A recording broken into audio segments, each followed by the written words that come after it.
Welcome to this month's Fire Chief's video message for February 2018. This month's joining me in studio is Megan from Froms. Megan, you've recently joined us a few months back, and your focus is dietitian and health and nutrition. Can you give us a little bit of information? And welcome. Thank you for joining me, but can you tell us about your background and what your focus is? Sure. So I am the Wellness Program Manager for Froms, or OMS, and I am a registered dietitian and certified personal trainer. And I'm a couple months away from a master's in sports nutrition and becoming a board-certified sports dietitian. So it's a little bit more specified, helps out with firefighters a lot because you all are considered tactical athletes. And we were talking about that. Tactical athlete is in your industry and your trade a classification that the firefighters or law enforcement officials would land in. Yeah, it's kind of like military. So your job entails a certain degree of physical activity or level of fitness in order to, stay in that job. Right.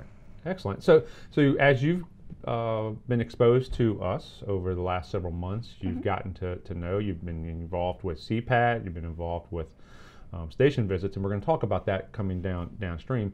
But you've got a bunch of information here today, and you want to and are working to share that with the folks at the station level. So what have you seen when you've looked at us about our habits and our behaviors towards eating and the selections we make? Absolutely. It definitely depends. Your needs change over time.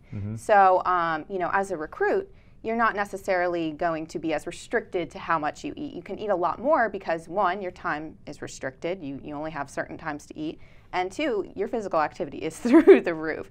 Most firefighters are not physically active, once they're in the station all day like recruits are. Or required to do a 2-hour PT and then go to the burn building and do some more PT. Right. Once you get into the station, it becomes, maybe we do PT if the captain requires it, or, we're on our own.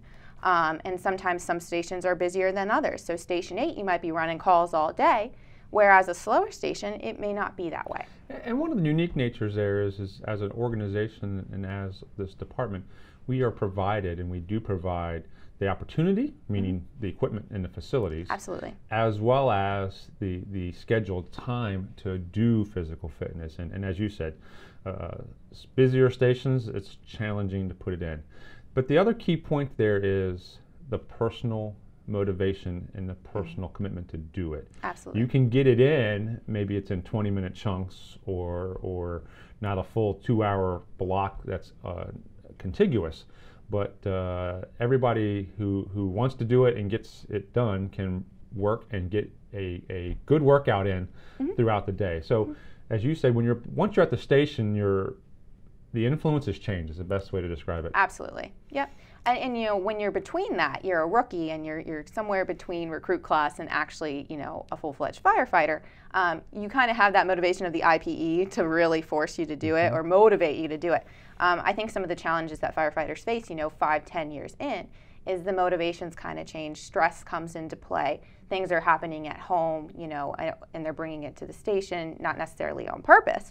But you're right, there is an opportunity. It's just the motivation. Right. And then one of the things, and this is part of my story, and we were talking before the taping, when you're transitioning from even a station level assignment to a staff or support or more an administrative job assignment, that changes even yet again. Absolutely. While the demands of timing are different, the activity and the physical work related to running calls, doing station activities is much less or different when you're engaged in meetings, program management events. And that's a different dynamic for those that are at communications or the training academy, administrative section jobs, or stuff like that. Absolutely. So. Yeah, and in wellness, we categorize physical activity and exercise differently.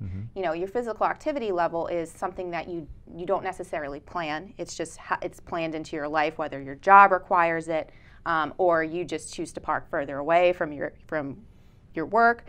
Whereas exercise is that planned component. So planned PT, planned workout after or before work.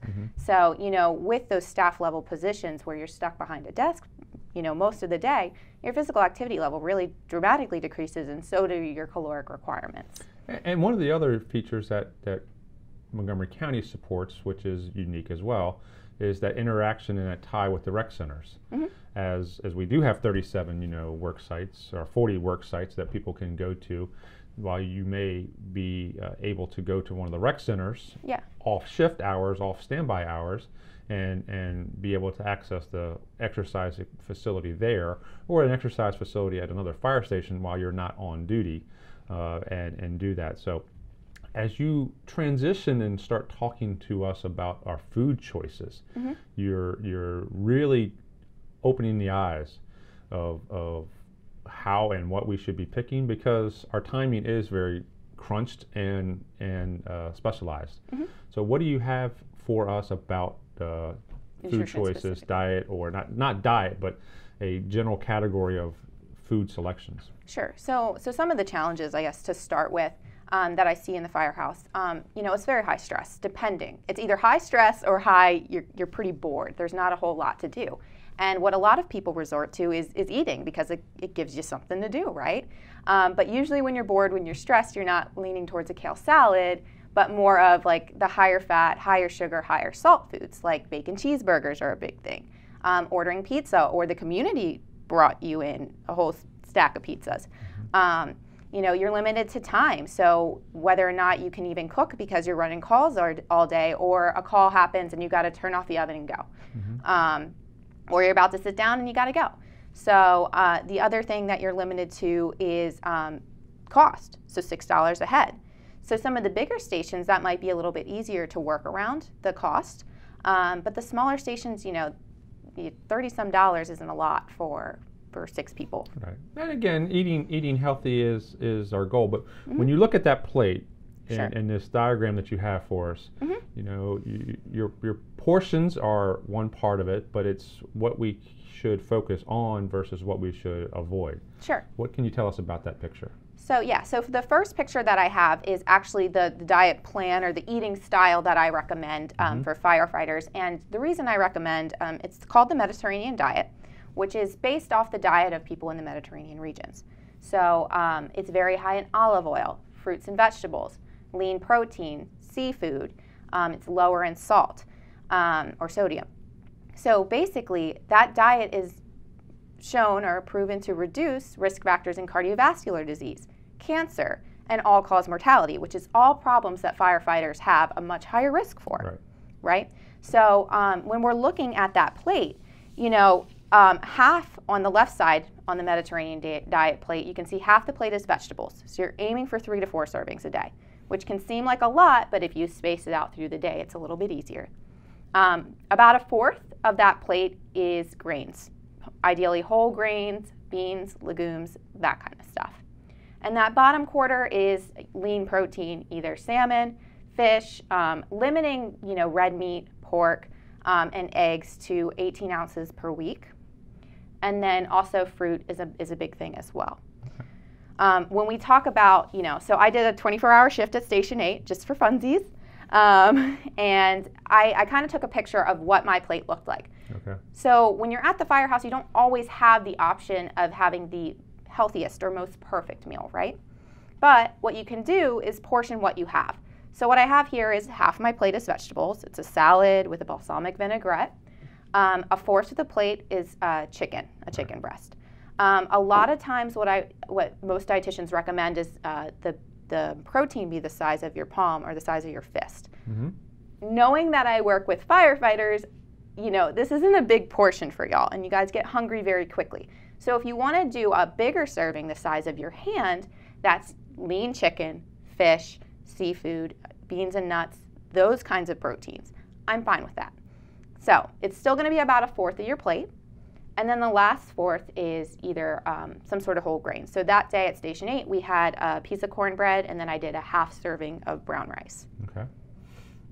But that helps us when we have that sit-down meal, when we have that kitchen time. Sure. But what about for the grab and go? Absolutely. What is it that's going to be able to sustain us if we're running around call to call?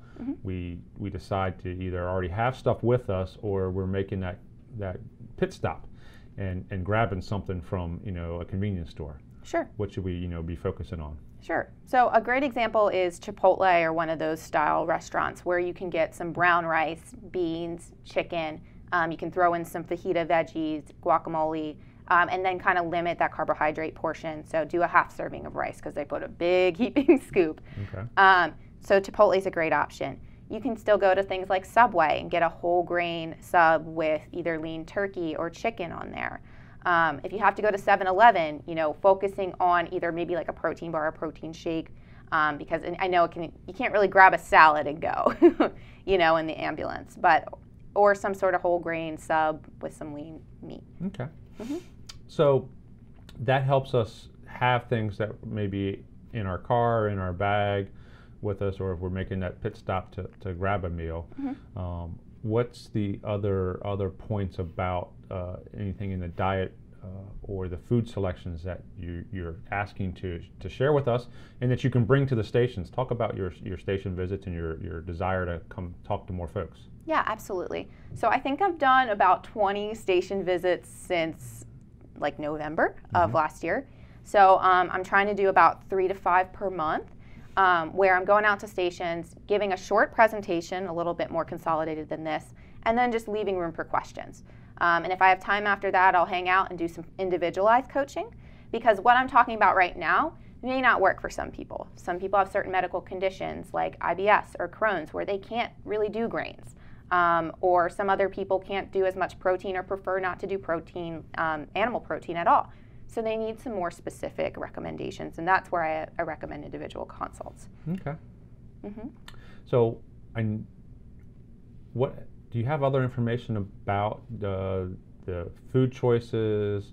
Because I know we want to transition and talk about our heart scores and some of the new changes that's occurring at Fromm's. But before I jump into that, is there anything else on the dietitian food choices that you want to hit everybody with?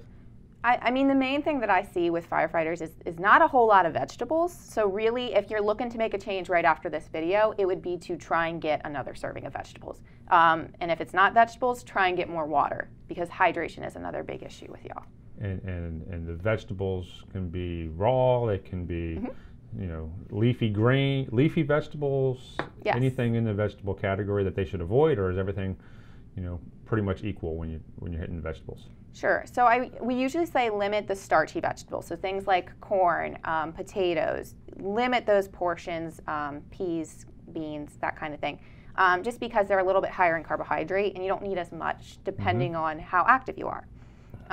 But the things that you can eat as much as you want of are the greens. So that can be frozen, it can be canned, it can be fresh, leafy greens, broccoli, cauliflower, kale, all of those things. Cauliflower is green? Well, it's not green, okay. But just say it's not a starchy vegetable. You're right. All right. So leafy greens and those would be your better grab-tos or your finger foods if you had those choices around. Yep. Okay. Carrots are another grab and go kind of thing. So as we say here, ask you to come out, shoot you an email. You'll come out, sit down, review this information, and be able to provide, as you just articulated, a little bit of one-on-one information that's specific to that member and his or her circumstances, so that they don't take something that's cookie cutter and try to apply it to them, and then have reactions or impacts that's naturally going to occur because of their circumstances.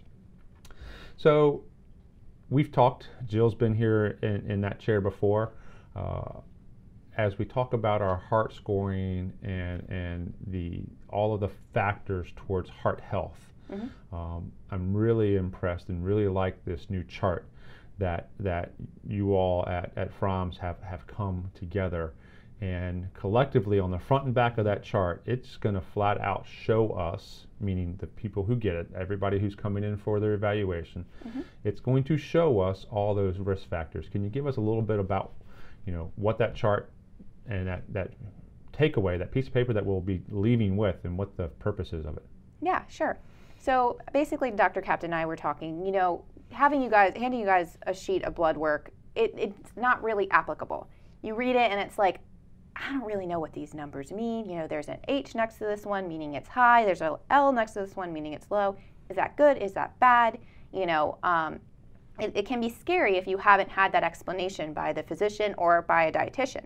So what we put together was, you know, the artery that Dr. Captain brought in and kind of showed how it collects. Her artwork's gotten better. It's gotten better, yes. So now I've made it a little bit more graphic. She did a really good job drawing it, though. I'm not taking that from her. But, you know, we put that at the top of it. And then, as you can see below that, is high blood pressure. So basically, what you can see, when we get your blood pressure taken at Fromm's, what we'll do is graph that on that chart right there. So you can see whether it's low, normal, you know, or it's going on the high end. And then if it is high, what can you do to change that? Right. What can you do through diet? What can you do through nutrition? Why is it a concern? You can kind of get a really brief glimpse. And the same for cholesterol. So cholesterol is another big one. Right. You flip it over, and on the back of it, it's going to hit cholesterol as well as the calcium scoring information. All of that there.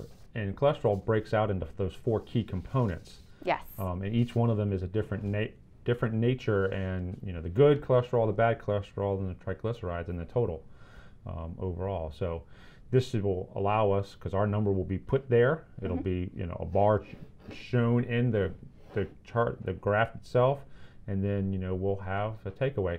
Now, one of the things that should be coming to a house near each of our members very soon is that postcard. Yes. We talked about it at the officers' meetings, and it's clearly a result of our discussions collectively between Dr. Captain, the folks at Fromm's, and the folks with admin services, is the fact that I want us to be pestered. I want me to pester all of the folks within inside the department to get and use the services that are available at Fromm's. And one of the roles of doing this is sending this card home, sending this card to every one of the MCFRS members' mailing address. I truly do believe that some of that will be received by the spouses, and the spouse will look at it and start asking questions of our member. Right. And say, hey, have you done this? Have you done that? What's the, you know, how does this play role? And honestly, and this is why I'll repeat it in this way each time I talk about it, when the spouse starts nagging, the co-one, the loved one, as this is being taped on Valentine's Day, you know, I want that influence of the home family encouraging and propelling our member to take advantage of those services, and using every resource we can to ensure that everyone does all of these preventive, all of these pre-based screening things, because we do find things. You all are finding things by these tests, and it may not be a cardiac or an issue directly related to what was being looked at. We're finding other things, which is all positive. All preventive catches is a positive note. So that's why the postcard is coming out with the list. With here, have you done these things on the postcard? So that's our goal with the postcard. So I really appreciate, you know, Jill and yourself working together on this cardiac heart disease handout that we're going to give out at Fromm's. And again, we're focusing and pushing so that we are ensuring our folks are dealing with and addressing their things. So we were talking beforehand, and I know Tracy will flash back a picture from before. It's been over 3 years now. When I first started these videotaping sessions, I myself was 280 pounds. Yeah. And I did change, and I didn't do a specific diet. I transitioned after about a decade of not doing anything on a regular basis, meaning exercise, meaning regular daily exercise activity, to doing a daily activity. It's an hour on elliptical, as well as you said, physical activity, and choosing to take the stairs and choosing to do more walking.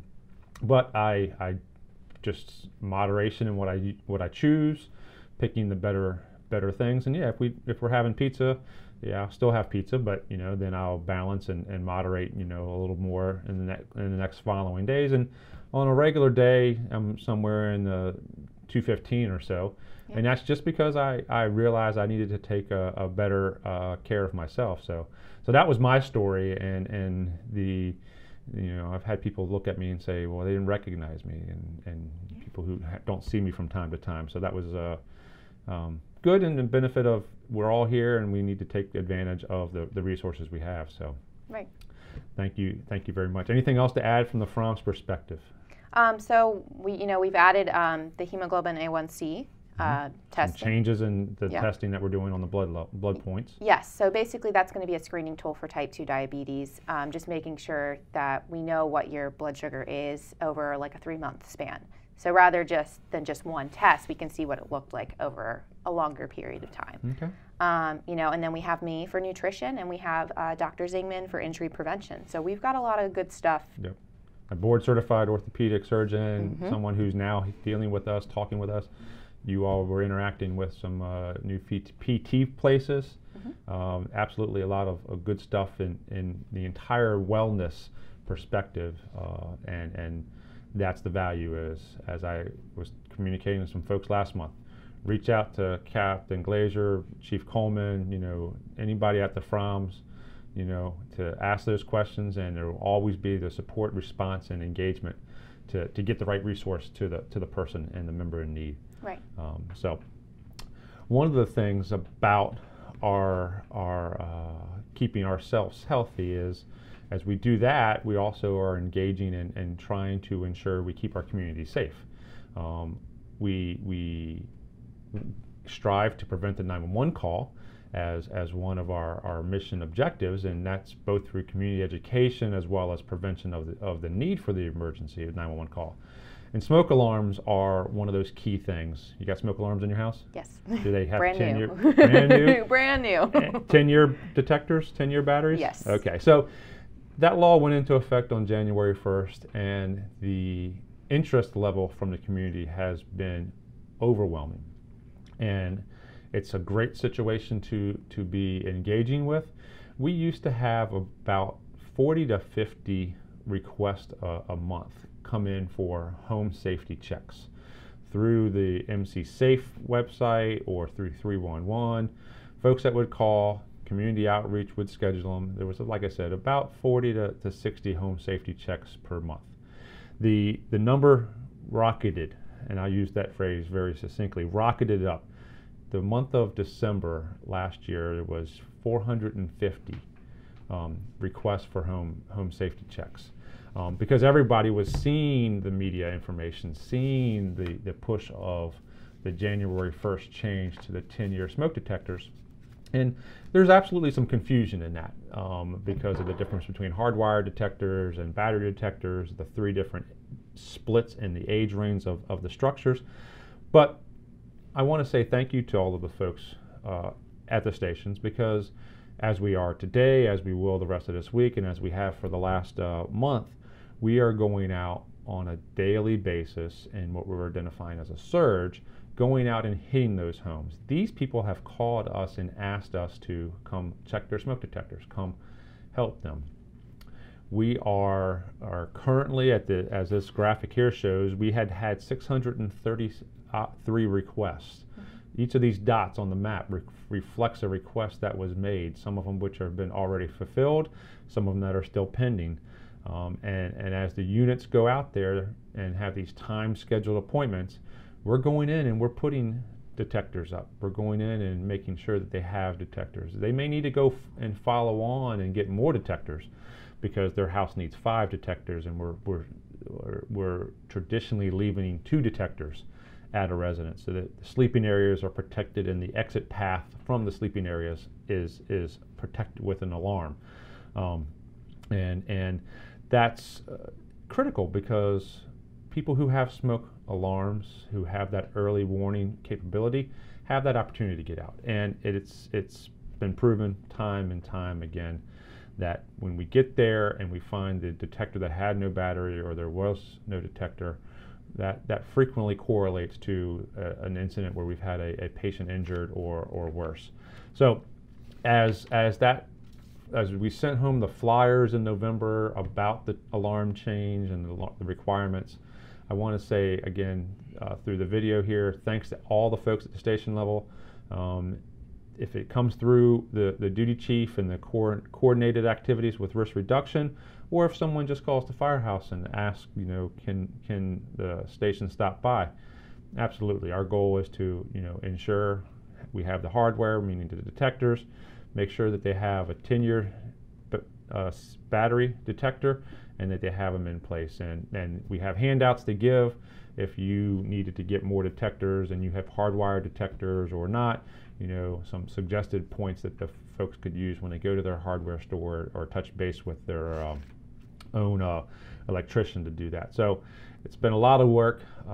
It clearly is rewarding work because when we get there, these folks are happy to see us. They're happy to get that information and feel when we leave, and they truly are, that they're protected. They have that alarm ready to help them and their loved ones get that early warning for a situation. So very critical activity and a lot of good work going on from our folks out there, both in the home safety visits and the folks in risk reduction, as well as all the folks in operations that are engaging in that. So wanted to transition to a different topic, and this topic has been in the news in the last couple of days because of my email on Friday. I communicated that email about inappropriate contact with custodial contract services within the stations. The issues came to light. Captain Kennedy and the folks from the EO team were approached by some of the cleaning staff at stations, raising concerns, passing on occurrences and events and actions that they had been witness to or been exposed to, and those behaviors, comments, innuendos, exclusionary acts were all ones that aren't appropriate within our workplace. Our stations are public facilities. Everybody who's within those buildings has a right to a safe and harassment-free workplace. A firefighter, a civilian member, a member of the general public who comes in, they'll all deserve that, and it's our responsibility to provide that. So this message is what I sent out on Friday to everybody.